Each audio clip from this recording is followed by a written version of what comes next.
Hello everyone, welcome to another episode of Talk2Rami. This is Rami, your host. Today I'm very excited because I have an amazing guest in the studio. We're going to talk about fear, entrepreneurship, life, judgments, and everything between. Eddie Pinero is an amazing video creator, entrepreneur, business person, and he has helped so many people in the past 12 years. With no further ado, here, Eddie. Thank you for being here and welcome to the show, man. Hey, my pleasure.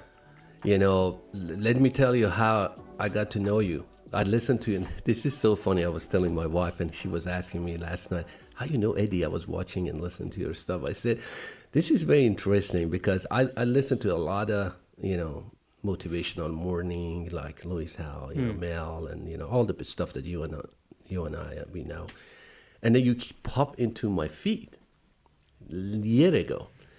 And then I start listening to it, and I really like it. I said, this guy, he's a good writer, or he's really got a good heart that he's putting everything out there. And since then, I think it's been more than a year. Every morning I listen to your voice. Wow, that's incredible. That's incredible. And today I was listening for the self-confidence for the Monday, and that was actually my theme to talk to you about that I had that situation that I didn't go to that event. I had to pay a lot of money to go there, and I figured out that, the whole event was about finding your why and all that stuff, and I didn't go. It was very expensive, and after one of my friends, my CEO friends, he went and said, Ramin, I went, but I expect more than that. But as you said on Monday, he said, I learned that if he can do it, I can do it. Yeah. There's something so powerful in that, right? It's so powerful. And he has spent, more than $20,000. It was a lot. And he said, but I learned that, God, if he did it, what the heck is wrong with me? And he was more qualified, and since then he's really grinding and everything else, and focusing on what he can do. But going back, my audience, they really know who you are. They really want to know who you are, where you started, Eddie. What is your why? What is Eddie Pinero's why? Why did you start this? Because I listened to you. You take a mountain walk, and you have ups and downs. You have a downtime. You have a up. What made you to start it? What juices you? What do you do so? Yeah, I mean it's a great question. I find joy in the ups and downs of life, and I like dissecting them. I like thinking about what's happening around us and sharing the wins and the losses. I've a firm believer that, and I talk about this quite a bit, that powerful intersection of what we love doing, like what drives us, and also what adds value to other people. It's like if you can find something that's both, you hold it, know, and that's really what excites me and where I've sort of found my role in the world, and I really enjoy that. And it was something that, right out of the gate, it wasn't planned. Like I wasn't going to high school or college or even after college thinking that this was the path. It was just continuously gravitating towards the things that empowered me, that excited me, right? It was like more pushing away the, maybe not, than it was direct line of sight to some North Star. And now after, X many years, I have found that. I have found that North Star. And it's I couldn't be happier. But, I since I follow you up for the past year and something, you changed your style. You did a lot of different things, and with your production, the video, the way you do it with the script and everything else. And you are an amazing video creator. And I told my guys, my team, and they said, this guy, he's a good writer. I know he's not winging it. I know he really is a good writer. He's a well-spoken person, and he's not afraid of doing what he loves to do. And, and one of the things I was really going to ask you is about the others people judgment, because we all deal with that. Like, I can tell you that. I can tell you short the story that, I do a lot of public speaking. I'm not, known still in the social media, but I do offside. I'm an older guy, of course. But I got my, the first big speaking gig at University of Texas for 400 or 500 people. Oh, nice. And then, I had a friend, and I speak 5 languages. I have an accent, as you see, English is my 5th language. Wow. And then, and I told one of my friend came to me and he said, hey, you got to go get an accent coach, man. I know this lady down in LA. She's amazing. You got to go and talk to her. I said, why? He said, because you don't want to pollute this, man. It's a great opportunity. Must be your career. And I said, sure. I talked to her. I called her up, and she was very nice, very high level, very expensive. And the first question she asked me was, why you want to do this? Why you want to hire an accent coach? I said, because, my friend said I might go on stage and, my pronunciation, all that stuff might not be like an American accent, or, I might turn them off. And she said, my job is to turn people to be who they are not. Like, my job is to train actor and actresses to be a different person, to play that role. But what you want to do, you have to go on the stage to play your own role. You are the actor of your own movie, and it's got to be you. And I am not going to teach you, and never, ever hire anybody to do that, because you're not doing good to yourself.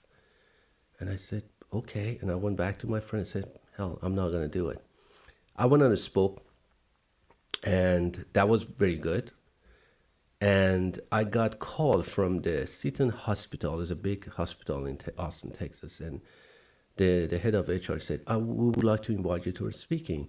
And I said, how did you find me? She said, I was in the audience, and I told my boss that I got to hire this guy. He's got a nice accent, and he captured the audience very well. And I said, holy shit, that worked. And since then, I decided to just go back. People, they're going to judge you no matter what. If you do good, they're going to judge you. Do you bad, they're going to judge you. And some of us, we hold ourselves so much back that we say, I'm not going to. And we are capable. Like, we are capable. I was listening to your Monday today. That's what exactly you said. You said we're holding back because what other people thinking. Have you ever faced that situation? What did you do? I'm sure you experienced that. Yeah. Oh, again and again. And first of all, good on her for telling you that, and good on you for saying, no, I'm not going to do it. You know, like that's awesome to hear. I came across an idea. I don't remember how long ago, but it was the hospital room metaphor. And it was like, if you're sick and you're in a hospital bed, and this is sort of a morbid thing, but there's value in it, and you don't have much time to live, or whatever it is. Who's going to come and sit next to the bed? Who's going to be there for you? Who's going to walk into that hotel room or the hospital room? Not many people, right? I mean, your close friends, your family, like, they'll be there.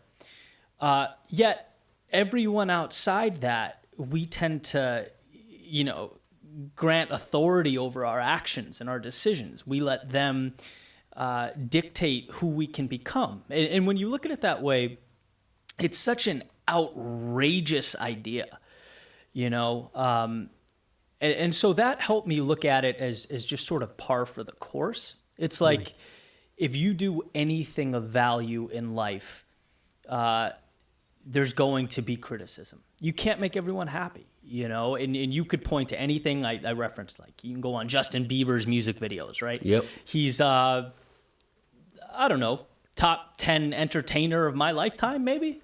The guy's really made an impact, yet how many comments under his videos are just spewing hate and negativity? And it's like, well, if he stopped for them, where would the impact be? Where would the value be, right? And so you almost see it as like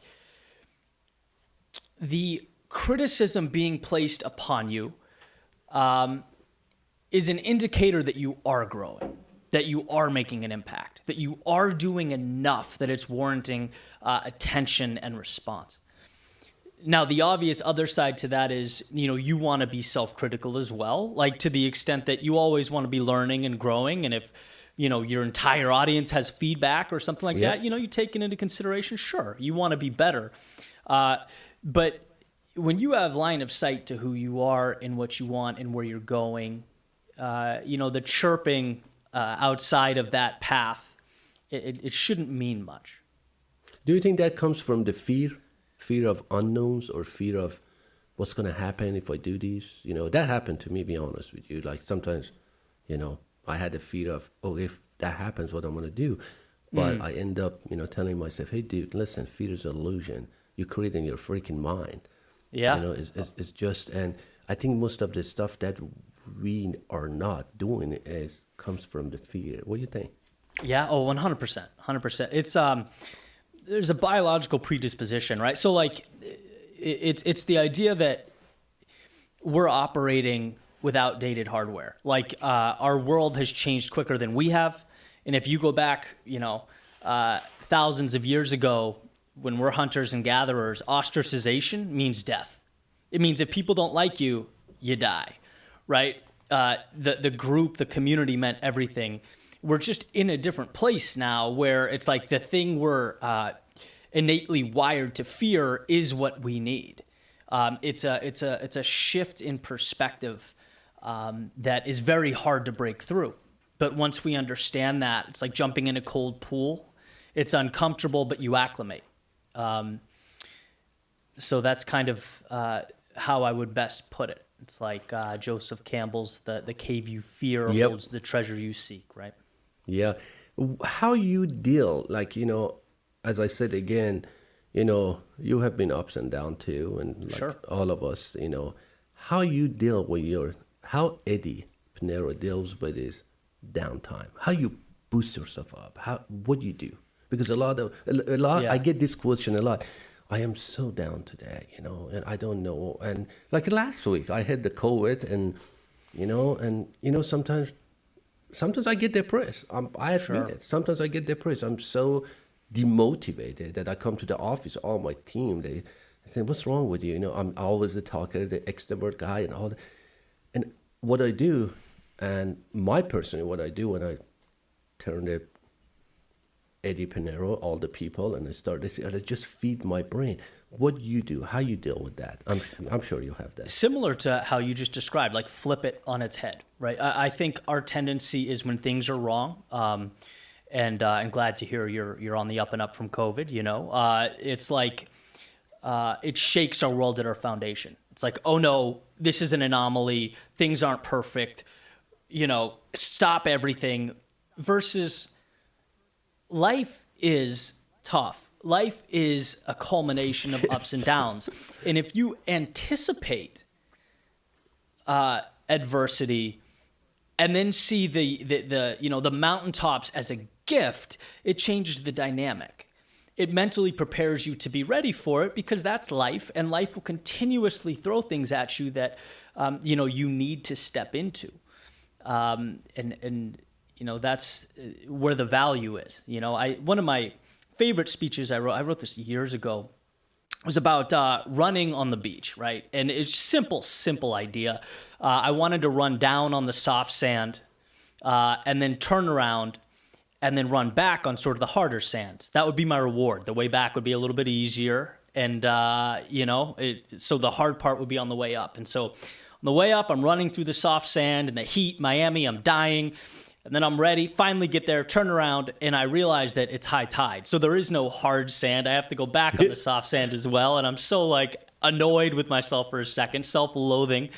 And I'm like, dude, this is life. And not only that, it's the perfect metaphor for life. Things don't always happen or unfold the way we want them to. And the difference between the people that succeed and the people that don't are the ones that internalize that in a way that's best for them.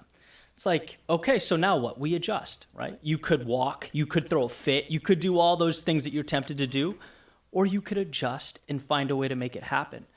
And I understand the simplicity in that, but I think, our biggest decisions are simple. They are that simple. And that's how I sort of advocate looking at those difficult times in life. Not a catastrophe, not the end of the world, but the expectation, and you're equipped to handle it. Absolutely. You just mentioned a very good point, the simplicity. I think the simplicity is the key of success. And we are, as a human, we have a tendency to make every freaking thing complicated. Very. Like everything. I don't know what it is, but I tell my kids, I got 3 kids and they're adult. And I said, children, don't think like them.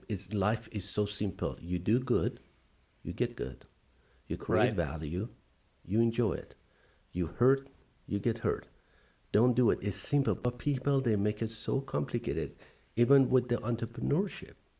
You know, it's simple. Put your sweat, blood, and tears to it, and it's going to take time. It's going to take time. And people don't understand. Eddie wasn't Eddie right now. He edited so many videos. He wrote so many scripts. I know what you went through. The same of all of us. We did that, and we are all different positions. But you can, the instant gratification. They wanted everything right now. It does not work. That's what I tell a lot of people, that you really have to pay the price. And everybody's saying, Ramin, you came here. I came here 27 years ago. You say, oh, you have this, you have that. I said, dude, I was washing freaking dishes.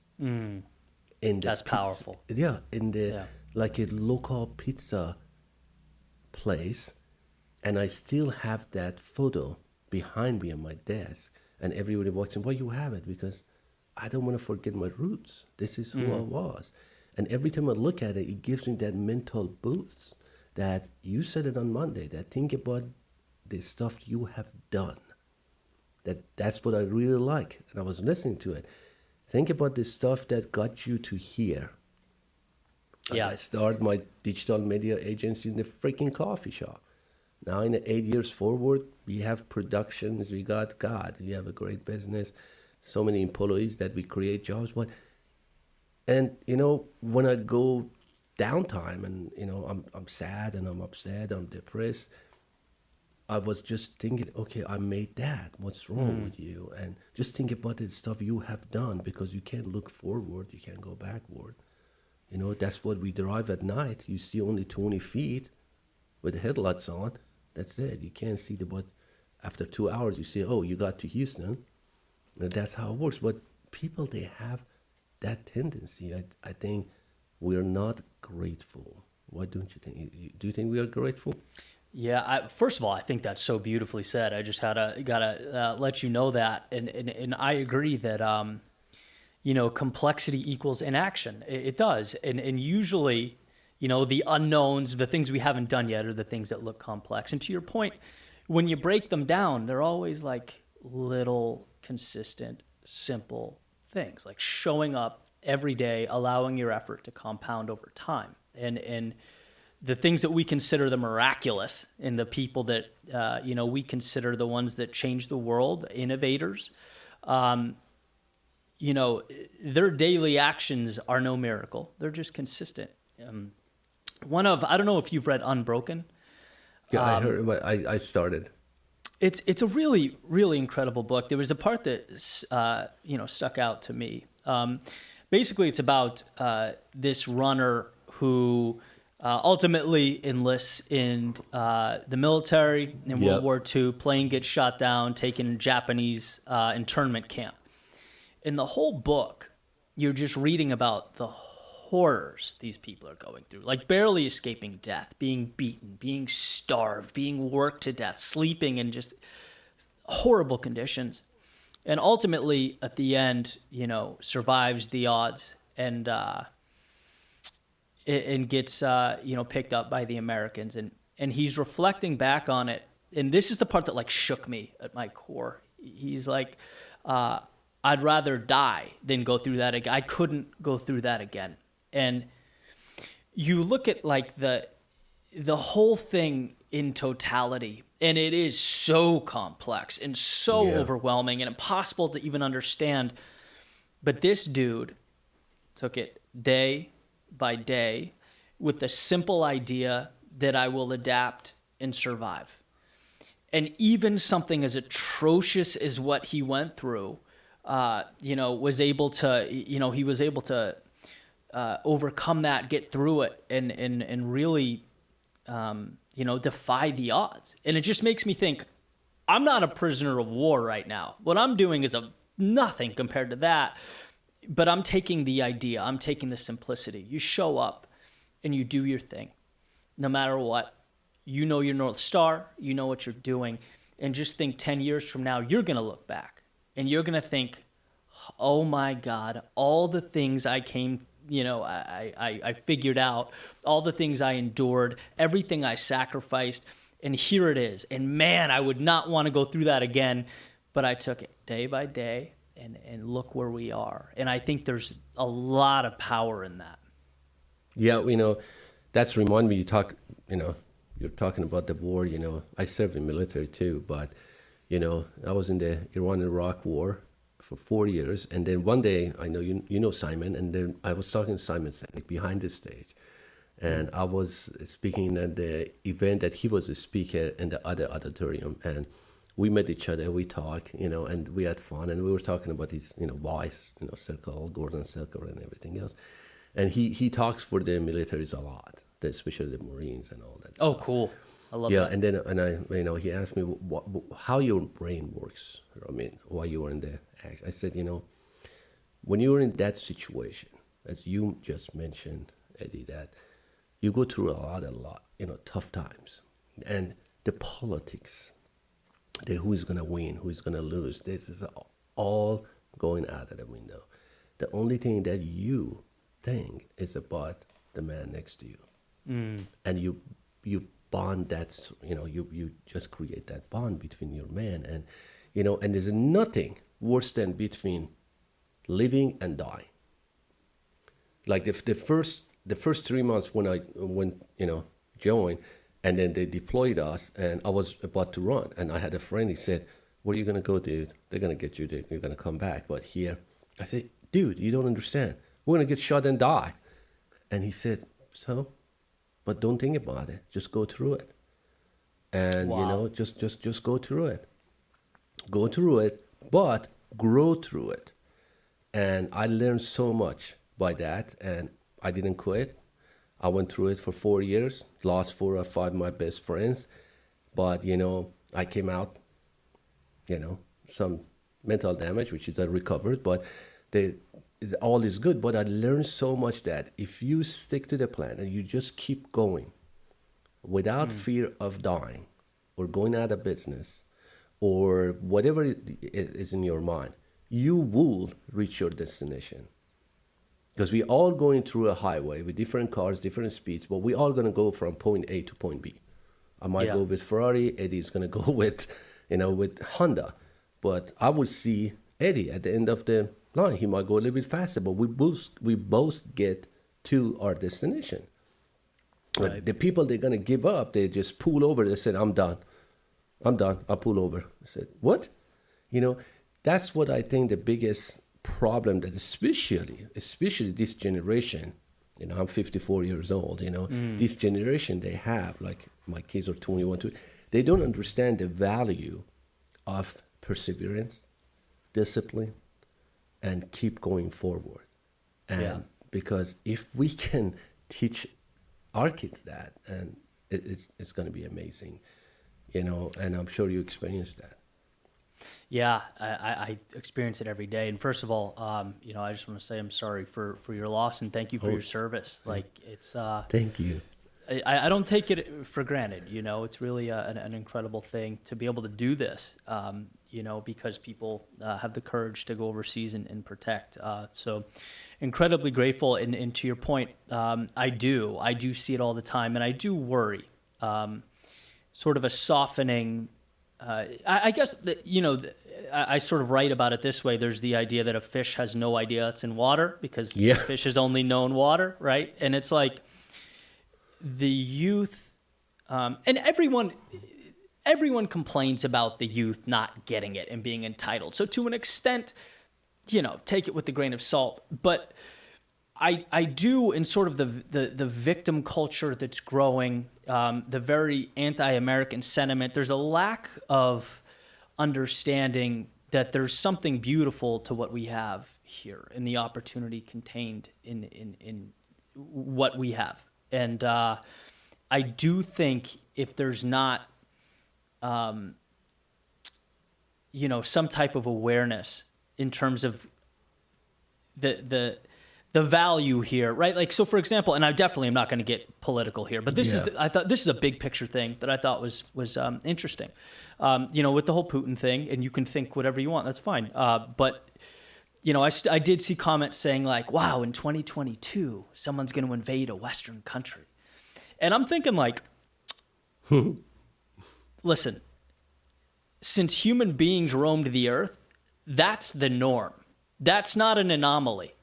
Human beings, they're a story of conquest and violence. And we have created this beautiful, little microcosm of opportunity here. And I don't think people understand it. So to your point, I do think that things like individual responsibility and understanding, what we have is the beginning, in terms of really making the most of today. Because as you said, is opportunities is everywhere, man. This land, I'm an immigrant. Even though I've been here for 30 years, I'm an immigrant. I'm an American, Persian, Iranian, but I'm an immigrant. As an immigrant, I can tell you that the United States is a land of opportunity, and everybody asking us, why you all come here and you all successful? Because we have something we never had, and we do for what we have. Like I always tell people, do with what you have, not what you wish you want to have. Exactly. If you have a $5, see what you can do with $5. Don't go, I'm going to do that thing when I have $1,000. It's not going to happen. Right. I have 5,000 followers. Who cares? But I want to create that value that even I inspire 2 people and help 2 people. That's enough. Right. It's the idea. Oh, go ahead. No, it's that the idea of that, the possibilities is everywhere, and you can create so many beautiful things. Life is full of things that to be grateful for. Like I'm grateful I'm talking to Eddie. I'm grateful that I woke up this morning and listened to Eddie's voice and said, okay, this guy is going, he's keep grinding, he's keep going. And, there's nothing in it for me, but that's juiced me up. That's helped me out to be grateful. And I think as you said that, we need more of that. Yeah, start where you are with what you have. It's that simple. And so that's why I think I'm most proud of the work that I do and podcasts like this, right? Because we're instilling values in people that are integral not only to society, but for people to save themselves in their own lives. Like the tendency to point out and blame anybody, whether it's your mom, your boss, your government, your friend, your whatever, it's making yourself helpless. It's taking all your power, all your strength in mitigating it. And the hard thing to do is always going to be to look in the mirror and say, what can I do a little bit better? What can I change? Hey, I don't like this about my life. Maybe it's not my fault that it started this way, but what can I do right now? How can I empower myself? That's a message that changes lives. And it's easier to project out and say things are the way they are because of you, and you. But the most valuable thing you can give someone is the understanding that personal agency will save them. That it is the beginning of, whatever the next chapter is going to be. For that reason, I was talking to my team. I said, guys, we need to do something. We've got to create value. I'm going to reach out to the people that I know, like Simon, like Gary Vaynerchuk, and Louis Howe. And, I message them all, and they all respond. And I told Gary, I'm going to put the summit. They call it You Can Summit. And this is totally just selling ticket. It's not for help, profit, and everything else. And we're going to create that. And I'm picking a lot of people to come and just talk and kind of educate and create value for other people. And you're going to be one of them, buddy.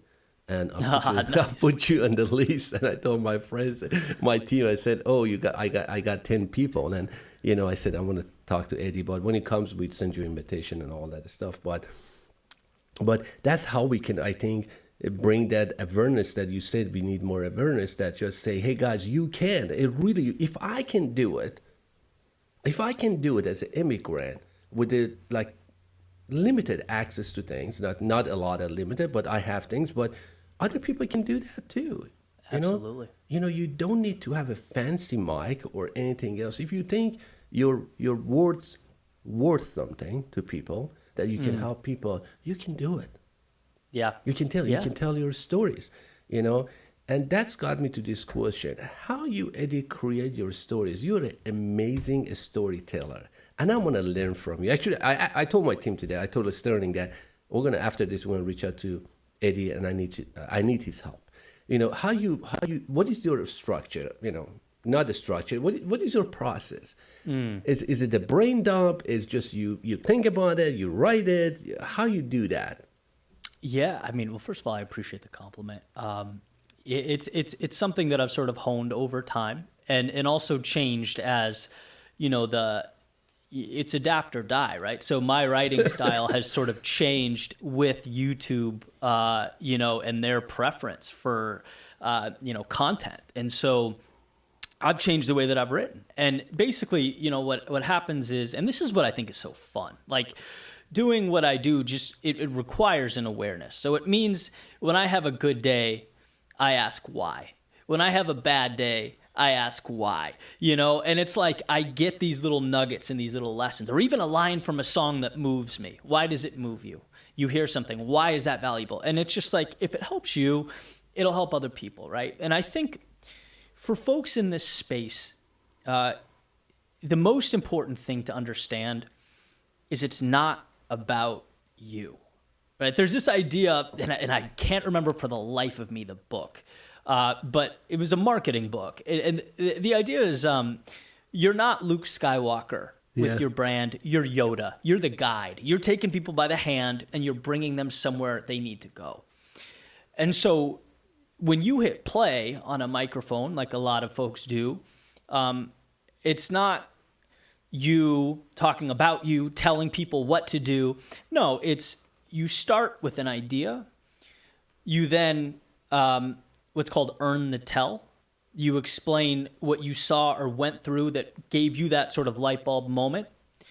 And then at the end, you transition to, and here's what you can do with that. And so you sort of take people full circle on an idea that you think is valuable or game-changing. And I think if you do that and you write and create and give with the mindset of adding value to others, the sky is the limit. And by the way, it's amazing to me. It never ceases to amaze me. I get emails every day from doctors, military, single moms, athletes, entrepreneurs. It's like the context changes a little bit, but we all go through the same things. There's such parallel, in our sort of, universally shared trials and tribulations. So it's just putting something out in a way that's, easily consumable. And because I can tell you're doing an amazing work, man, because I was reading your comment. One of them was amazing, and it was like so long, and you responded to the person, and he's overseas, and he's learning from you. You changed his life. He was explaining so details that how he starts morning listening to you and everything. It's so cool. And such a beautiful thing. It was so beautiful when I read it. Actually, I showed it to my staff. I said, guys, come on and read this, because he didn't pay anything. He had that will to just get into the car, play that, and change his day. And he listened to something is free, is out there, which is Eddie put his sweat, blood, and tears to it to create, and here you go. It's given to you for not even a penny. He gave it to you for free. And then we have all of this around us, and we are not using it. Like I always tell the people, I need this, I need a therapist. I said, I swear to God, you don't need a therapist. Just go do this. The only person who can help you is you. Just go build yourself up. And there's all resources out there. So many resources. I think our biggest problem is not the resources, is our resourcefulness. Like we are not so resourceful. That's what we facing. But going back to your work, man, it's just, as I said, I listen to a lot of people. What one is really resonate with me is your work. And I don't listen to music. I don't listen to things when I 20 minutes drive to work, and I listen to and I pump myself up for the day. Not the kind of motivational crap. I call it the reality of life.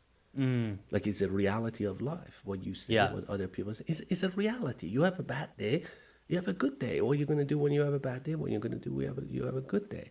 Just go through it and do the things that other people they did and they are successful. Do not reinvent the wheel. Yeah. That's what I. Hey, I agree with you, and I think it falls into one of two camps. Like, the one is the one you mentioned, where it's like, at least initially, the understanding that, YouTube, there's more power in the palm of your hands than governments had 20 years ago, right? It's like, just go. Your answers are there, right? And that's not to say you won't need other things along the way, but get the wheels rolling, create your own momentum, manufacture some progress. So that's one. And then I think, funny enough, another piece that is not talked about a lot is overconsumption. Like, people that are trying to learn to do something or want to do something and watch hundreds of videos and read hundreds of books and do all these things. And it's like, get your foundation and then go, action, right? Because it's in the process. It's once you're mobile that you continue to learn and adjust and pivot and say, maybe I don't like this, or maybe I can change this. You can't do that when you're sitting still watching videos on YouTube. So it's almost like there's a perfect middle ground or culmination of both the studying and the movement that I think is crucial. Absolutely. And I always tell people that if you want to go, if you want to build your body, you want to get lean, mean, fighting machine, watching the YouTube, how you're going to do a biceps curl is not going to help you. You got to get your butt to the gym. That's very true. Yeah, you can't sit all day and watch the video. Okay, what is the best, what is the best exercise? What is the best form? What is the best, healthy food I have to? No, you got to do it. Yeah, I can listen to YouTube all day long. As you said, I can listen to Eddie all day long. But what Eddie says, it says, you listen, you done. 20 minutes, go. Go do, go create, go document, go do your thing. Not sitting. That's the problem. A lot of people that they not getting the stuff they want to get, that they don't have that desire or they don't take action, because action is everything. Dreams without action is, Denzel Washington says is nothing. It's not worth anything. And it's absolutely true. Ties right back into the fear conversation we were having previously. It's counterintuitive that the thing that scares us is how we get better.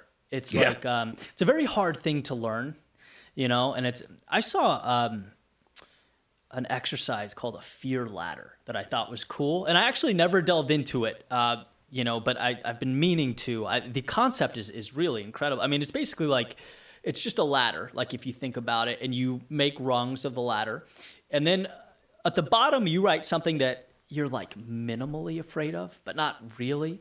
And then gradually on the next rung, something you're a little bit more afraid to do, a little more. And then the very top rung will be something you're terrified of.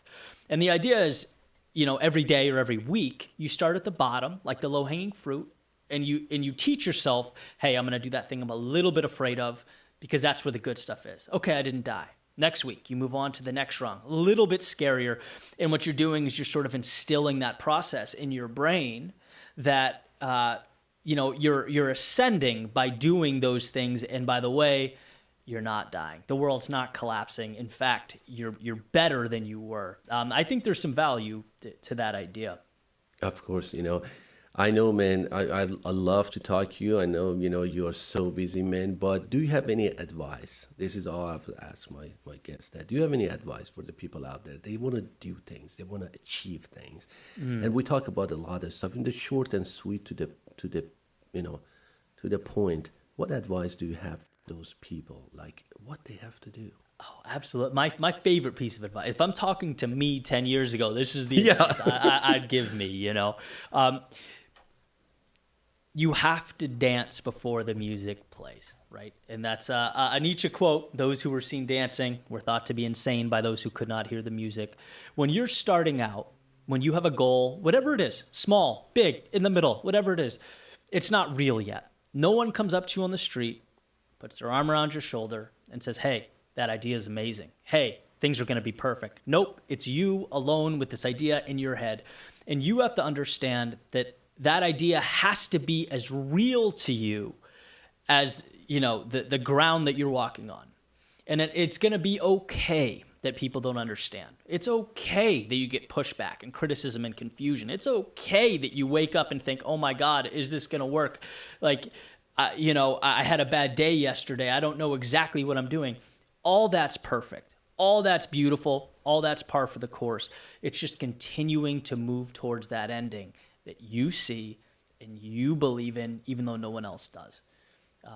That is, I believe, the most important thing for anyone to understand before, beginning a journey. Yeah, if you work hard and pay the price, you see the light at the end of the tunnel. Amen. It's just as simple as that. Hard work pays off, And this is, I think, you said that most of us, we don't get it. We all want to be entrepreneur. We all want to have a business owner, but we don't want to pay the price, but it's doable. It's really doable. You don't need to be Jeff Bezos, man. Be you. Be you, the followers doesn't define you. How much money is going to define you. It doesn't matter. Just create value. I always tell, as I was listening to Denzel Washington again, and he said, have you ever seen a U-Haul behind the hearse? He's right. We're all going to go. We came naked. We're going to go naked. Right. What we have to lose, just do it. All this is stuff that, we use. I tell everybody that the nice car that you drive, the nice house that you have, you pay to lease it. You leasing it. You don't own it. You pay it to use it, and then you're going to go and you don't have it. What is the point? Enjoy it. Enjoy the moment. Right. Enjoy with what you have and help other people along the way, because you can change lives and create legacy. That's the legacy. Legacy is not more than what you do right now that will ripple after you're gone. That's the legacy. That's my definition of legacy. But Eddie, I think that we're going to be friends for a long time, buddy. I have that feeling, and I'm always here in Austin, Texas. And you're in Miami, right? I am, yeah. Fort Lauderdale. Fort Lauderdale. But, I came to Miami a couple of times. But if you come to Austin, you will be my guest. Don't worry about anything. We're always here, buddy. And I need your help as well. We're trying to create that, that the video story for the YouTube, my channel. And I told my team that they're going to consult with you. Sterling, my main guy, will reach out to you and set up an appointment with you and kind of get us as a client. And see what we can do. And because I got the stories, and I'm not as good as you are, but I'm very teachable. I can learn quick, all that stuff. I'm not the amazing writer as you are, but we can create something great together that will create that ripple effect. And I believe that every person shows up in your life. There is a reason. There is a reason I'm talking to Eddie right now. I don't know why. I cannot explain it, but I can tell you that God has got his own plan. And I believe that. But thank you, buddy, for being a guest. I really appreciate for your time. And, you are loved, and I always listen to you and actually play your video in our office. I tell people, today is Monday, guys. And, and I feel that I know you for years because I was listening to you for almost more than a year. That's amazing, but thank you, buddy. Thank you. I really appreciate it. If anything you need, we are always here to serve you, man. Hey, thank you for the wonderful conversation, man. I'm humbled to be having it with you.